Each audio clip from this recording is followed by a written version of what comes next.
Hello, Jeremy. Hello, Dominique. We're here to talk about your book, The Cinema of Alexander Sokurov, Figures of Paradox.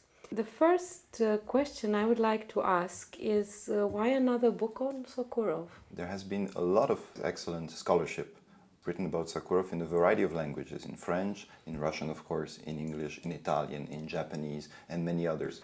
But this book is the first book that actually tackles systematically every single feature fiction film by Sokurov, all the while looking at his documentaries.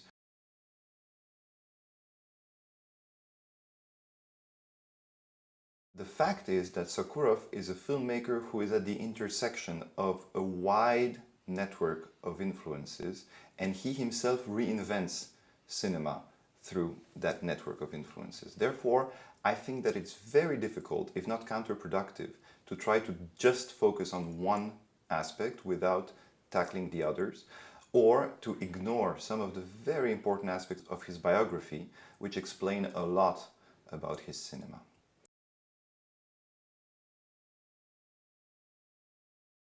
The Soviet context is constitutive and fundamental to Sokurov as an artist and as a man. He was born just at the end of Stalinism, which he could not have known. He grew up during the thaw. He starts his filmmaking career in the late Brezhnev era, which was a period of economic and moral depression, a period of censorship. And this is something that Sokurov suffered from greatly, both in terms of means of production. His films were extremely impoverished at the beginning. He was hounded by censorship. His films were shelved. So not only did he have great difficulty to make films, but he also had huge difficulties to have them shown until the Perestroika 10 years later. The period that comes after Perestroika was actually a very favorable one for Sokurov. He knew Boris Yeltsin very well, and we know now that he has benefited from Vladimir Putin's support. And to a certain extent, this has, of course, enabled his cinema to be made with bigger budgets. But for many people, his greater films remain the films that were made during the Soviet period, such as The Lonely Voice of Man or Days of the Eclipse. Now, Sokurov himself is extremely critical and bitter about the Soviet period. But what we should not forget is that if there hadn't been a Soviet system, Sokurov would probably not have become a filmmaker. He probably would have been a great man all the same, but he would not have been allowed to attend the schools that he went to, because that's the flip side of the coin, of course, is that you're always part of your socioeconomic environment.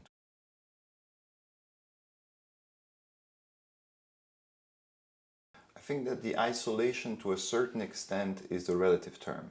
Sokurov was surrounded by people who were dedicated and faithful technicians and friends. So he was never really isolated. Now there is a dimension of loneliness and solitude which absolutely pervades his oeuvre, but that has more of an existential and psychological dimension than a really socioeconomic one. So I would say that this isolation should be considered from a variety of angles, and as usual with Sokurov, you can say one thing and the exact opposite with relationship to that term.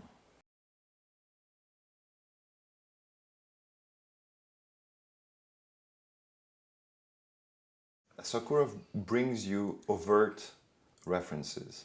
When he does Mother and Son, the Caspar David Friedrich reference is absolutely inescapable. Therefore, we already come with a huge load of cultural references, specifically and most often to the 19th century. Literature, music, painting, you name them. Now, you mentioned the motif of feet. I think I'm the first person to identify this motif in Sokurov. It is striking to what extent he seems invested in this motif. I try to correlate it with religious painting, but I also try to correlate it with homoeroticism, since they are for the most part male feet and not female feet that are being displayed in his films. Sokurov is interested in many cultural productions. I wouldn't say that theater is the most important one. He himself does not direct plays. He has staged operas, but he is not a man of the theater. However, he is a well-read man, and he probably knows a great deal about theater. And this defamiliarizing theatrical aspect, which we find most obviously in a film like Moloch, which is almost like stage theater on the screen, has to do with a relationship of our reality to an other reality, which Sokurov calls the other life.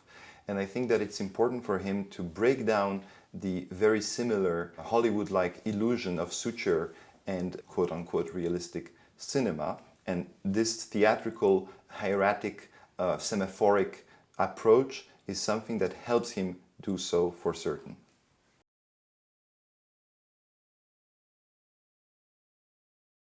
Well, Faust for me is a very kinetic film. Of course, movement and kinesis are essences of cinema, but in this film it's pushed to the limit. Sokurov is a very musical filmmaker, very attached to classical music. There seems to be a direct reference to a certain type of musical tradition, which is the Germanic musical tradition, ranging from Bach all the way to Beethoven and Schubert.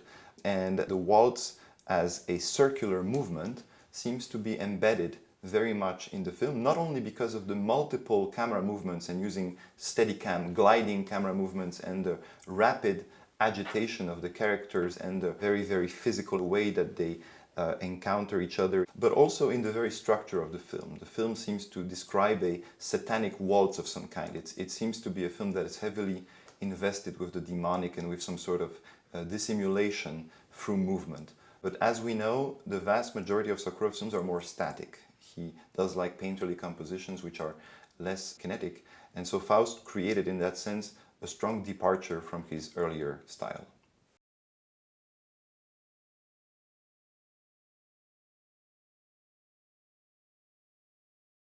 Sokurov is extremely interested in the question of nationalism, in the question of national identity, in the question of the dialogue between nations, and in the question of power. Trying to understand through his training as a historian, because he did get his BA in history before becoming a filmmaker, trying to understand the reason for the many wars and the many terrible events that happened, but at the same time were constitutive of the romantic ethos that he's so interested in and in the great Russian literature of the 19th century. The Tetralogy of Power can be analyzed from that perspective for sure. It investigates Hitler, Lenin, Hirohito, and then surprisingly a figure who is not a political leader, that is to say Faust and Mephistopheles. The tetralogy is a circle. Again, we find this waltz-like idea of a progression that revolves around its core. And the central idea, of course, is that of the human soul. Sokurov is trying to identify what constitutes, what shapes the human soul, and he does that not from a purely metaphysical perspective, but also from a historical perspective, trying to understand evil, unhappiness, cruelty, greed, many of those human traits which he tries to represent as human, which is very interesting. The way he portrays Hitler, Lenin, on the one hand they seem like puppets, mummies, mannequins, but at the same time he humanizes them by showing that they're people with their own pathologies, their own confrontation with faith, with God, which gives those films, which otherwise are quite difficult to watch, a great depth and a great resonance. His documentaries are often dreamlike. I like to refer to them as poetic diaries. This is particularly visible with his Japanese trilogy, which is very, very beautifully crafted and doesn't look at all like what you would consider a traditional documentary. But even when he tackles very famous figures, such as Alexander Solzhenitsyn or Boris Yeltsin, the way he portrays them turns them into some sort of fictional character. So that ultimately there is very little difference between his recreation of Lenin and Hitler and his representation of Boris Yeltsin as some sort of grotesque, mumbling figure.